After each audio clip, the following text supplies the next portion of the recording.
नमस्कार। दिल्ली विश्वविद्यालय से जुड़ी खबरों में फिर एक बार आप सभी का स्वागत है। दिल्ली विश्वविद्यालय के गांधी भवन में एवं मकर संक्रांति समारोह का आयोजन किया गया। समारोह के अवसर पर दिल्ली विश्वविद्यालय कुलपति समेत यहाँ के बड़े पदाधिकारी मौजूद थे। इस समय हम बात कर रहे हैं गांधी भवन के निदेशक प्रोफेसर केपी सिंह जी से, और हम जानना चाहते हैं कि ये कार्यक्रम की जो रूपरेखा है, जो विचारना अवधारणा है, कैसे आपके मन में आई। पहले अनुरुज जी, पहले तो आपका बहुत बहुत स्वागत इसलिए आज स्पेशल आए हैं। वैसे तो आप गांधी भवन के सदस्य हैं, परिवार के सदस्य हैं।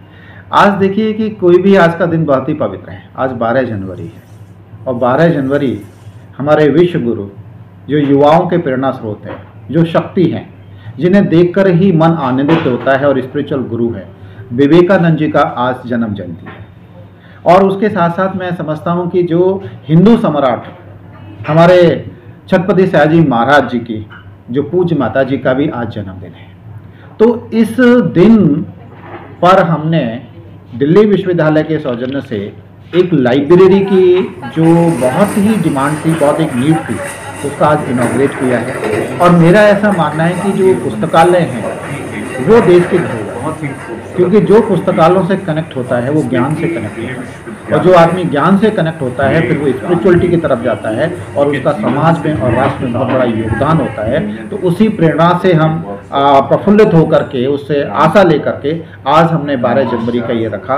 और आपने देखा होगा कि कम से कम 300 से ज़्यादा हमारे सारे दिल्ली यूनिवर्सिटी के एडमिनिस्ट्रेशन कुलगुरु से के साथ साथ बलराम पानी जी, जो हमारे गांधी भवन के अध्यक्ष भी हैं, चेयरमैन हैं, रजिस्ट्रार विकास गुप्ता जी, डॉक्टर रजनी अब्बी जी, और बहुत सारे प्रिंसिपल्स, डीन, प्रोफेसर्स ने इसमें पार्टिसिपेट किया। और सबसे बड़ी जो हमारी मकर संक्रांति है, जिसे हम कहते हैं कि एक ऋतु का चेंज होता है। तो आज गांधी भवन में गुलजार था कि भगवान सूर्य भी 12 दिन का अवकाश काट करके कल से उन्होंने भी ज्वाइन किया, और उनकी भी जो एक एनर्जी आज हम सभी के लिए मिली। तो एक एनर्जी का स्रोत के साथ हमने शुरुआत की। सर, आज जो है युवा जो है वो विमुख हो रहे हैं गांधी की तरफ से, गांधी के विचारों को लेकर के उतने सजग नहीं है। आपने गांधी के पूरे एक विचारों के संरक्षक के रूप में जो है लाइब्रेरी का उद्घाटन करवाया आज कुलपति जी से।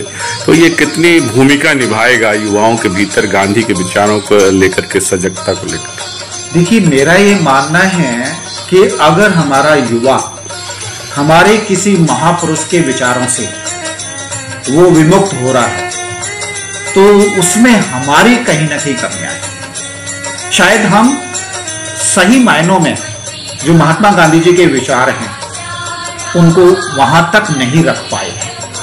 मेरा ये मानना है कि इंसान चले जाते हैं, विचार अमर रहते हैं, और विचारों में ही शक्ति होती है। जब विचार होते हैं तो उससे आचरण बनता है, और जब आचरण होता है तो उससे राष्ट्र का निर्माण होता है, और जिससे हमें माता शब्द निकलता है, और माता हमेशा निर्माता होती है, और विचार हमेशा निर्माता होते हैं। और विचार कभी विकलांग नहीं होते हैं, वो इंसान को सशक्त बनाते हैं।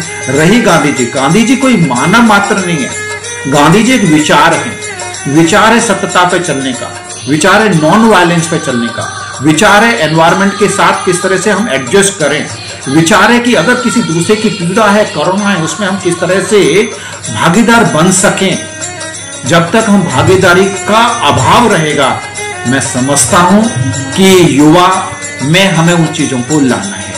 तो गांधी के विचार, अंबेडकर के विचार, विवेकानंद के विचार, बल्लभ जी के विचार, जितने भी हमारे महापुरुष हैं, उनके विचार नहीं है, वो जीवन जीने की शैली है, उसे हमें अपनाना है। गांधी भवन जो है लगातार विकास की ओर अग्रसर दिखाई पड़ रहा है, तो इस पूरे विकास के पीछे जो है क्या योजना है भविष्य की? देखिए, जब परिवार का मुखिया भवन की यात्रा, जब एक बहुत मिशनरी होता है और विजनरी होता है, तो उसकी जो शाखाएं होती हैं वो भी अपने आप में प्रफुल्लित होना शुरू कर देती हैं। उस पे भी एक समय पे जो बहुत समय से फल नहीं आए थे वो भी फल देने लगते हैं।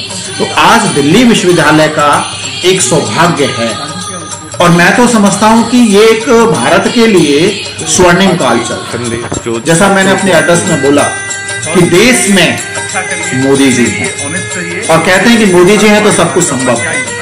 और आप हम देख भी रहे हैं। सनातन धर्म को हमारी परंपराएं, हमारा जो ज्ञान है, उसमें मोदी जी देश के लिए हैं, योगी जी उत्तर प्रदेश के लिए हैं, और विश्वविद्यालय के लिए जो दिल्ली विश्वविद्यालय विश्व का ही नहीं और भारत का तो बहुत ही प्रतिष्ठित है, और हमें विश्व के 10 में आना है, जैसे हमारे वाइस चांसलर साहब कहते हैं। तो उसको कौन नेतृत्व दे रहे हैं? योगेश जी। और गीता के लास्ट अध्याय में कहा गया है, जब जहाँ योगेश होता है वहाँ योगेश्वर होते हैं, और योगेश्वर का नाम ही विजय होती है। गांधी भवन अगर प्रोग्रेस कर रहा है तो इसमें गांधी भवन के जितनी भी टीम है और यूनिवर्सिटी का जितने भी कुलगुरु हैं, रजिस्ट्रार हैं, डीन कॉलेजेस हैं, फाइनेंस अफसर हैं, उन सबका बहुत बड़ा योगदान है। इस कार्यक्रम के जरिए आप क्या संदेश देना चाहते हैं? संदेश बहुत साफ है। मैं हमेशा कहता हूं कि जो युवा हैं, जो शिक्षक हैं, हम लोग हैं, हमें ये कतई अपनी मन में भाव नहीं रखना चाहिए कि हमने अपने समाज को, अपने समुदाय को, अपनी संस्था को, अपने राष्ट्र को क्या दिया या राष्ट्र ने क्या दिया। हमें ये होना चाहिए कि हमने अपने समाज के लिए, अपने राष्ट्र के लिए, अपनी संस्था के लिए क्या किया। मैं आपको एक छोटा सा अनुभव शेयर करता हूं कि मैं पिछले 5 साल से बहुत सारी सिलेक्शन कमेटीज में, कमीशंस में जाता रहता हूं। वो जितना भी ऑनरियम मुझे मिलता है तो मैं संस्था के डेवलपमेंट में उसे CSR के रूप में उपयोग में लाता हूँ। तो संदेश साफ है कि हर आदमी का कंट्रीब्यूशन है। छोटी से छोटी ईंट मिलकर के दीवार बनती है, और दीवार मिलकर के वो भवन बनता है। तो हमें अपने आप को भी, युवा को भी जिस माध्यम से कंट्रीब्यूट कर सकता है, अपने राष्ट्र में कंट्रीब्यूट करना चाहिए।